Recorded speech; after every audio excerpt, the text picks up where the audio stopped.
Kelly and I have been flying at the airline for 10 years, and the perks of this place, we get first-class airfare and handcuffs. That's right. You weren't supposed to talk about the handcuffs, Uncle Rai Rai. As the holiday season approaches, there's still so much to consider when booking a trip. Like, do I really want to take this trip? Here with the latest updates is our very own travel guy, the points guy himself, Brian Kelly. Tell us about holiday travel. Well, you know, I've got some good news and bad news today. The good news is that the world's reopening, right? In November, the U.S. borders open up to most of the world if you're vaccinated, which is great for families getting reunited. And, you know, kids are about to get vaccinated, which I know is going to give a lot of families the comfort to travel. But what that means for demand is way up. We're seeing airfares this holiday season up as much as 55%. So the good news is we can travel. The bad news, it's going to cost you a lot more. Would this be considered price gouging? You know, it's supply and demand, baby. It's they're at about 2019 levels, so it's almost like we've recovered. But so my key tip is book your Thanksgiving travel by this Halloween. Okay, but for the additional cost, we are getting luxurious accommodations. Am I right? And car rentals are everywhere, right? Yeah. And available. Yeah, so back to flights. You know, flights are packed. It's kind of a jungle out there. People are still kind of being outrageous. So when you travel, make sure you behave.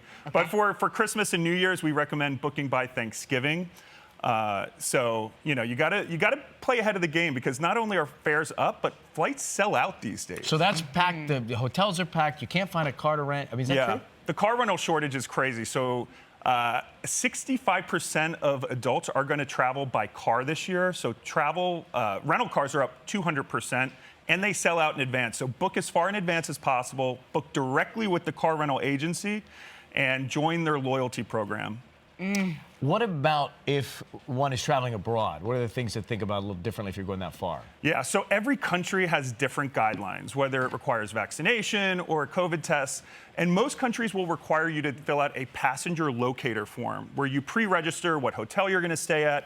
It sounds confusing, but my best tip is not only check out the country you're going to, their requirements, but sometimes the airlines have even stricter rules. Or if you're flying through London, for example, they may require a certain type of test, even if you're not getting out of the airport. I'll tell you what, enjoy my altitude almonds while we take a break. Brian will tell us what to expect if you cancel your next flight when we come back.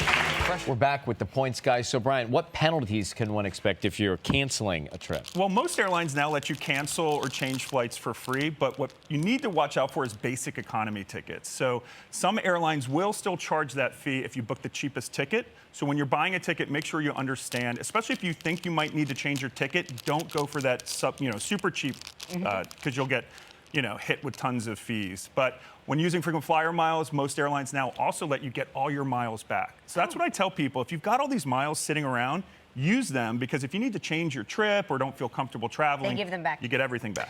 There have been some stories in the news recently about a lot of cancellations in the world of flights. Yes. What happens if the airline cancels on you? Yeah, Southwest just had a major meltdown. So unfortunately in the U.S., if an airline cancels your flight, all you are owed is a refund of the flight. And that's in cash. So don't take a voucher if they get that cold hard cash. So if you have to get a hotel, it's on you. You're kidding. Yeah, it's kind of messed up. In the EU, there's a lot of passenger rights. You get, set amount of money if your flight's delayed or canceled. Not the case in the US. But what people don't realize is a lot of credit cards will have trip delay and cancellation insurance. So if things go haywire and the airline throws you to the curb, call your credit card company and see if they have protections. They may cover a lot of those costs.